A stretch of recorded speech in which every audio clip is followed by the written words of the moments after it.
Halo teman-teman semua, jumpa lagi dengan saya Ari Hendrawan di channel Trivia Ari Hendrawan. Karena yang sepele menurut sebagian orang bisa saja menarik di mata orang lain.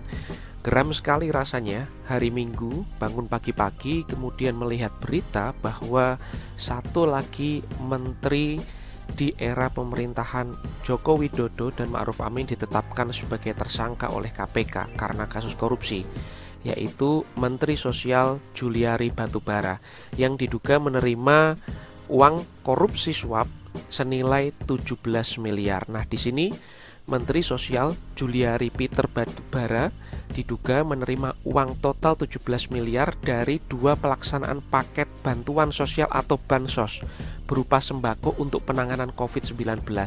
Nah, ini yang semakin membuat saya geram. Artinya, jika dugaan ini benar, maka ini akan menjadi korupsi yang sangat-sangat mengiris rasa keadilan masyarakat karena korupsi ini dilakukan terhadap bantuan sosial yang semestinya digunakan untuk penanganan COVID-19.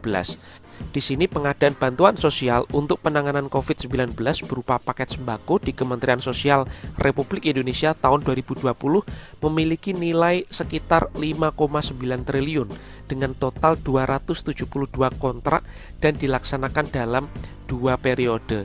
Artinya dengan nilai nominal yang sebesar ini memang selain Menteri Sosial Juliari P. Batubara, KPK perlu untuk serius menelusuri, mengawasi berbagai macam transaksi lain di dalam pencairan anggaran yang sangat besar tersebut, karena bisa jadi ini bukan satu-satunya korupsi yang dilakukan oleh pejabat di lingkungan Kementerian Sosial terkait bantuan sosial COVID-19 ini.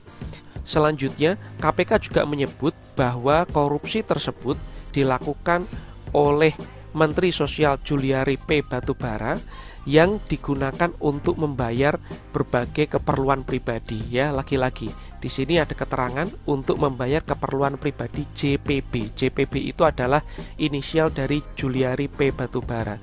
Artinya ya ini semakin mengiris rasa keadilan masyarakat karena korupsi dengan uang yang sangat besar 17 miliar di era pandemi dan untuk keperluan pribadi Menteri Sosial, ya.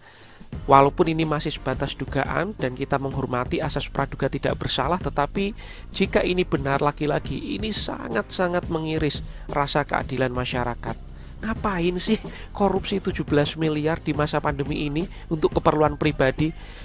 Saya yakin ketika memang ini benar, kemungkinan besar pasti hanya akan digunakan untuk kebutuhan-kebutuhan pribadi yang sifatnya itu tersier atau untuk kemewahan saja, sebagaimana para pelaku korupsi yang lain yang pernah ditangkap oleh KPK. Kebanyakan mereka hanya karena serakah untuk kebutuhan-kebutuhan pribadi.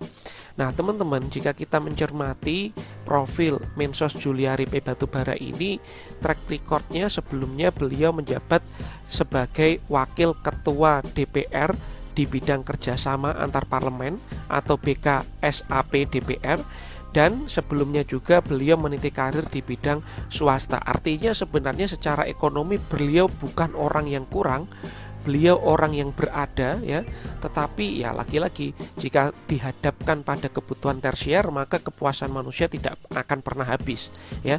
Itu mungkin yang menjadi penyebab jika memang benar beliau korupsi, ya didorong oleh tadi keserakahan.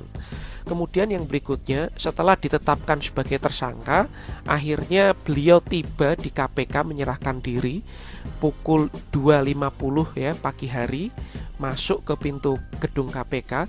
Kemudian tangannya tidak diborgol ketika tiba di KPK. Meskipun demikian, ketika naik tangga di sini ia sempat melambaikan tangan kepada awak media, namun tidak ada kata yang diucapkan. Ya, ini juga lagu lama ya. Koruptor ya, terduga koruptor berlagak seperti artis. Ketika sampai di gedung KPK kemudian melambaikan tangan ke awak media. Nah, teman-teman, yang terakhir untuk menutup video ini, saya teringat dengan apa yang dulu sempat diucapkan oleh Ketua KPK ya, Firly Bahuri pada bulan Juli 2020, akhir Juli 2020. Di sini beliau mengatakan akan mengancam menuntut pelaku korupsi anggaran penanganan pandemi virus corona COVID-19 dengan hukuman mati. Firly mengaku sudah mengingatkan korupsi saat keadaan bencana bisa diancam hukuman mati. Maka teman-teman, kita patut untuk menunggu ancaman yang akan dituntutkan kepada Juliari Batubara ini ya, bahwa beliau ketua KPK sempat mengancam pelaku korupsi di masa pandemi untuk penanganan COVID-19 ini bisa terancam hukuman mati. Dan menurut saya memang idealnya seperti itu, karena bisa dibayangkan ini keadaan bencana, banyak orang yang susah, banyak orang yang membutuhkan bantuan sosial, tetapi jika bantuan sosial itu dikorupsi dan dimanfaatkan untuk kepentingan pribadi, ya kita bisa tahu bagaimana yang dirasakan oleh masyarakat, kerugian apa yang mereka tanggung ya. 17 miliar bukan angka yang kecil, itu angka yang sangat besar sekali untuk bantuan yang bisa diberikan pemerintah terhadap penanganan COVID-19. Bagaimana menurut teman-teman, apa hukuman yang tepat untuk Bapak Juliari P. Batubara yang terhormat ini ya? Ya teman-teman, kemudian ini sebagai penutup saja ya, sebagai penutup saja, di samping tadi pernyataan dari Ketua KPK Firly Bahuri, saya juga menjadi teringat apa yang dilakukan oleh Gus Dur di periode berkuasa. Beliau pernah membubarkan Departemen Sosial yang sekarang sudah menjadi Kementerian Sosial. Walaupun uniknya Gus Dur diusulkan menjadi pahlawan juga oleh Kementerian Sosial. Di sini Gus Dur membubarkan Departemen Sosial dan DEPEN ya, Departemen Penerangan itu karena dianggap tidak efektif dan hanya berpotensi korupsi. Ini menarik sekali ya. Ternyata Gus Dur juga meramalkan hal ini jauh-jauh hari sebelumnya. Baik, terima kasih teman-teman telah menyaksikan video ini. Silakan teman-teman komentar apa yang teman-teman ingin sampaikan di kolom komentar. Jangan lupa like dan subscribe jika teman-teman suka. Terima kasih sekali lagi.